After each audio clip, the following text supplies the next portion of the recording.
کیونکہ نبی صلی اللہ علیہ وآلہ وسلم نے اس امت کے اندر دو ہی چیزیں چھوڑی ہیں، قرآن مجید اور اہل البیت علیہ السلام۔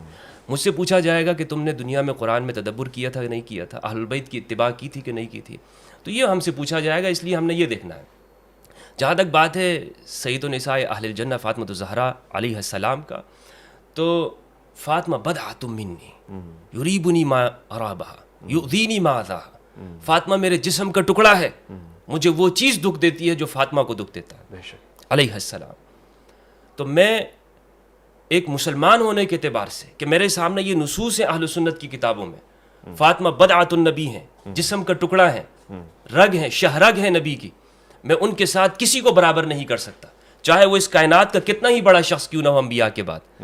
میرا ایمان مجھے کہتا ہے کہ فاطمہ جو کہ نبی کے جسم کا حصہ ہے، انہیں میں کسی کے ساتھ برابر کر دوں، انی اذا لمن الجاہلین، میں جاہلوں میں سے ہوں گا۔ اللہ اکبر۔ میں کائنات کا بدبخت انسان ہوں گا اگر میں کہوں گا کہ فاطمہ کے برابر کوئی شخص ہے، کیونکہ وہ نبی صلی اللہ علیہ وآلہ وسلم کے جسم کا بضعہ ہے، ٹکڑا ہے، حصہ ہے، ہم ان کے برابر کسی کو نہیں کر سکتے۔ یعنی آپ کہہ رہے ہیں کہ تمام اصحاب رسول میں سب سے زیادہ افضل مکرم ہے جناب سیدہ فاطمہ زہرا؟ اصحاب رسول امہات المؤمنین، کائنات کی ہر شخصیت سے، انبیاء کرام کے بعد نبی صلی اللہ علیہ وآلہ وسلم کا جو مقام ہے تمام انبیاء میں، اسی کے ساتھ فاطمہ الزہرا علیہ السلام ہے۔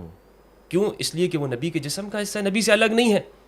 نبی کے گوشت کا، نبی کے خون کا، نبی کے شہرت کی کیا قیمت ہے؟ کیا قیمت ہے؟ پوری کائنات ایک طرف رکھ دی جائے اور نبی صلی اللہ علیہ وسلم نالین کے غلام ہیں، سروں کا تاج بنا لیتے ہیں، تو پھر یہ تو جسم کا ٹکڑا ہے۔ جب نبی نے فرما دیا میرے جسم کا ٹکڑا ہے، تو میں پھر کیا بتا سکتا ہوں کہ کون ان کے برابر ہے کون نہیں ہے؟ اللہ اکبر، اللہ اکبر۔ کیا آپ یہ سمجھ سکتے ہیں کہ میں اس دنیا کے اندر کسی مقام اور مرتبے کو یا کسی صحابی کو میں یہ کہوں کہ وہ سیدہ کے برابر ہیں، یا ان کے سامنے کھڑا بھی کر سکتا ہوں؟ یہ تصور میں بھی اگر کوئی مومن ہے تو نہیں کر سکتا۔ مفتی صاحب، یہ ایک بڑا مسئلہ درپیش رہا، ابھی سوشل میڈیا پہ بڑی بحث رہی اس پہ، اور بڑا شگاف بھی ڈالا اس مسئلے نے۔ میں نام نہیں لیتا مگر آپ کو علم ہے، ایک صاحب اٹھے، بڑے خطیب تھے، عالم فاضل، اپنے طبقے میں ایک بڑا اعجاز رکھتے ہیں، انہوں نے اٹھا کے ایک بیان دے دیا کہ جناب سیدہ معاذ اللہ، میں اپنے ذہن میں بڑی مجال کر رہا ہوں، جرت کر رہا ہوں، آپ سے خطا ہوئی ہے۔ اس پہ اہل سنت کا اور ایک ایسے انسان کا جو اہل بیت سے بہت محبت رکھتا ہے، فرقے سے ہٹ کے، اس کا کیا موقف ہونا چاہیے؟ جناب سیدہ آپ فرما رہے ہیں کہ سب سے افضل ہیں، پھر خطا کا تصور؟ جی، پہلے ایک بات کی وضاحت کر دوں کہ میں نے گزارش کی کہ سلام اللہ علیہ کہا جائے تاکہ دونوں راضی ہو جائیں، تو چونکہ آپ ہی اہل علم ہیں اور مفتی صاحب بھی، اس بارے میں یہ ہے کہ جب علماء کا کسی بات میں اختلاف ہو تو ایسی تطبیق نکالنی چاہیے تاکہ دونوں کے مسئلے پر عمل ہو جائے۔ میری مراد یہ تھی، شاید آپ آپ دوسری طرف چلیں گے۔ جی، آپ نے صحیح کہا، اگر آپ چاہیں گے تو میں اس شخصیت کا نام بھی لے لوں۔ جی، وہ محترم جناب ڈاکٹر آصف اشرف جلالی صاحب ہیں۔ جلالی صاحب نے جو موقف بیان کیا یا جس طرح کی تقریر کی، وہ اہل سنت کا اپنا ایک مذہب ہے کہ انبیاء علیہ السلام کے علاوہ کوئی بھی خطا سے، گناہوں سے معصوم نہیں ہے، مگر اہل سنت کا عقیدہ یہ ہے کہ اصحاب رسول اور ازواج مطہرات اور اہل بیت کرام اللہ کے فضل سے، اللہ کے کرم سے یہ گناہوں سے محفوظ ضرور ہیں۔ معصوم کا جو تعلق ہے وہ انبیاء علیہ السلام کے ساتھ ہے، یعنی محفوظ عن الخطا اور معصوم عن الخطا، یہ دو الگ اس میں فرق ہے۔ ٹھیک ہے، ٹھیک ہے، محفوظ عن الخطا وہ ہوتا ہے یعنی کہ اس میں امکان ہوتا ہے مگر کرتا نہیں، خطا کرتا نہیں، اللہ اپنے فضل سے محفوظ رکھتا ہے۔ اور معصوم عن الخطا کا مطلب یہ ہوتا ہے کہ اس کے اندر وہ چیز ہی نہیں ہے جو اسے خطا کرنے پر جو ہے وہ برانگیختہ کرے۔ اصل میں وہ جو بات ڈاکٹر صاحب نے کہی تھی وہ ایک سمجھیں کہ ان کی باڈی لینگویج جو تھی وہ بالکل ٹھیک نہیں تھی، درست نہیں تھی، اگرچہ موقف اہل سنت کا وہی ہے۔ دیکھیں اس کے اندر جب وہ آگے حد سے بڑھے تو انہوں نے یہاں تک بھی کہا کہ سادات کو مروڑ ہو رہا ہے، یہ ہو رہا ہے، وہ ہو رہا ہے، تو یہ پنجابی زبان میں مروڑ کس کو کہتے ہیں، کیا ہے کیا نہیں۔ لیکن میں سمجھتا ہوں کہ اویس ربانی صاحب، اعتدال کی رائے یہ ہے کہ دونوں جانب سے اس معاملے کے اندر بے اعتدالیاں ہوئیں، اور ان بے اعتدالیوں کی وجہ سے اہل سنت جو ہے وہ دو حصوں میں تقسیم ہو گئے۔ میں نام نہیں لوں گا، شاید وہ آپ کے بھی دوست ہوں اور بہت بڑے آدمی ہیں، اس کراچی شہر میں رہتے ہیں۔ ہم ایک مقام میں بیٹھے ہوئے تھے تو انہوں نے کہا کہ جب آپ کو ڈاکٹر آصف جلالی صاحب کے لوگ رافضی کہیں تو جواباً آپ ان کو ناسبی کہنا۔ وہ دن ہے، آج کا دن ہے. اگر یہ کلپ چلے گا تو ان لوگوں تک پہنچ جائے گا. ان کا ایک بڑا نام ہے، بڑی کتابیں لکھی ہیں اور ایک عظیم کتاب لکھی ہے. وہ دن ہے اور آج کا دن ہے. میں نے ان کی محفل کو چھوڑ دیا. کیوں چھوڑ دیا؟ کہ جب وہ ہمیں رافضی کہیں تو ہم کسی کو جواب میں ناسبی نہیں کہہ سکتے. جب ہم رفض اور نسب کا فتویٰ لگائیں گے تو یہ تحقیق اور دلائل کی بنیاد پر لگائیں گے. ہم اس میں شدت اختیار نہیں کریں گے. لیکن اہل سنت کا موقف یہ ہے، انبیاء علیہ السلام کے علاوہ جو ہے وہ کوئی بھی گناہوں سے معصوم نہیں ہے. لیکن یہ کہنا امکان ہے، اس کا یہ مطلب ہرگز نہیں ہے کہ وہ گناہ کرتے ہیں.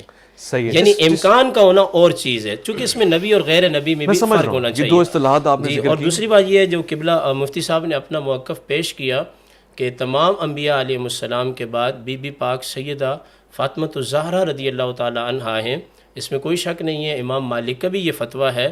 لیکن خود رسول خدا صلی اللہ تعالی علیہ وسلم نے 4 خلفائے راشدین کو اپنے بعد افضل قرار دیا اور امت کا اسی پر معاملہ چلا ہوا آ رہا ہے. اور اس کے بعد پیغمبر نے کسی جگہ پہ بھی نہیں کہا ہے. اور اس کے بعد آپ یہ روایت پیش کر سکتے ہیں.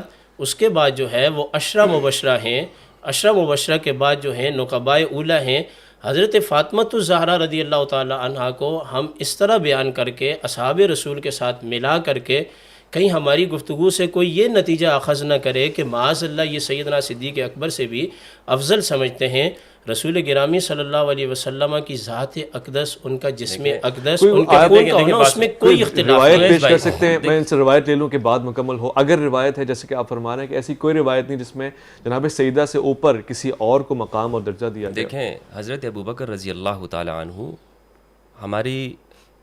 ہمارے سر کے تاج ہیں. بے شک ہے، صحیح ہے. ٹھیک ہے، ہم ان سے محبت کرتے ہیں، ان کی تعظیم کرتے ہیں.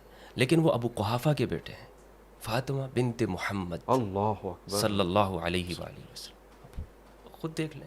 نہیں، اس پہ دیکھیں تو سیدنا صدیق اکبر رضی اللہ تعالیٰ عنہ چونکہ مرد ہیں اور مردوں کے بارے میں قرآن کریم نے کہا ہے الرجال قوامون علی النساء. میں یہ اس کو کسی تفرقہ کی طرف نہیں لے کے جا رہا. مفتی صاحب ہمارے دوست ہیں، لیکن سمجھنے کے لیے ہماری گفتگو سے کوئی نتیجہ اسی طرح اخذ کرے گا کہ جس طرح جلالی صاحب کو ناسبی بنا دیا اور ان کے مد مقابل کو رافض بنا دیا. میں اس کو کلیئر کر دوں. آپ یہ کہنا چاہ رہے ہیں کہ جناب حضرت ابو بکر صدیق رضی اللہ تعالیٰ عنہ کا مقام سب سے افضل ہے اور 4 خلفاء ان کے بعد جناب سیدہ کا نام آتا ہے. اگر میں صحیح سمجھاؤں تو مقام فضیلت میں یہ ترتیب ہے. نہیں، مقام فضیلت میں دیکھیں خواتین کے اندر خود رسول خدا نے فرمایا کہ سیدہ فاطمۃ الزہرا تمام کی سردار ہیں سوائے ختیجہ کے اور سوائے مریم کے. تو میں یہ کہنا چاہتا ہوں کہ قبلہ مفتی صاحب کا موقف اپنے تئیں ٹھیک ہے، ان کی اپنا جو تحقیق ہے، لیکن ان کی بات کے اندر نقص تو یہاں ہی وارد ہو گیا. اہل سنت کے ہاں ڈبل سٹینڈرڈ بہت ہیں اویس بھائی. اہل سنت ہر جگہ پھنستے ہیں. آپ ان سے پوچھیں نا کہ افضل کون ہے تو یہ آپ سے کہیں گے کہ حضرت ابوبکر افضل ہیں سب سے، پھر حضرت عمر، پھر عثمان، پھر حضرت علی. ٹھیک ہے، پھر عشرہ مبشرہ. تو سیدہ کہاں ہے؟ امام حسن کہاں ہے؟ امام حسین کا جو سیدہ شباب اہل الجنہ ہے وہ کہاں پر ہیں؟ اور پھر عشرہ مبشرہ میں یہ حدیث ہے، اس میں 10 نام ہیں اور یہ سب قریش کے ہیں. امام علی علیہ السلام واحد ہے جو بنی ہاشم کے ہیں، باقی سارے قریش کے افراد ہیں. کوئی ایک انصاری صحابی اس میں نہیں ہے. انصار صحابہ کی کیا فضیلت ہے؟ جن سے محبت رکھنا ایمان ہے اور بغض کرنا نفاق ہے، جنہوں نے اسلام کے لیے سب سے زیادہ قربانیاں دی. قریش جو مہاجر طبقہ تھا انہیں اپنے گھروں کے اندر لا کے ٹھہرایا، ان کے لیے اپنی بیویاں تک طلاق کرنے کی انہوں نے اپنی اجازت دے دی. اس طبقے کا کوئی ذکر نہیں ہے. قرآن مہاجر اور انصار دونوں کا ذکر کرتا ہے، السابقون الاولون من المہاجرین والانصار. لیکن اہل سنت کا ہمیشہ اصول رہا یہ کہ یہ ان لوگوں کی تعریف زیادہ کرتے ہیں کہ جو مہاجر طبقے میں سے ہیں، جو بلکہ اس میں بھی جو زیادہ جو آخر زمانے میں آئے.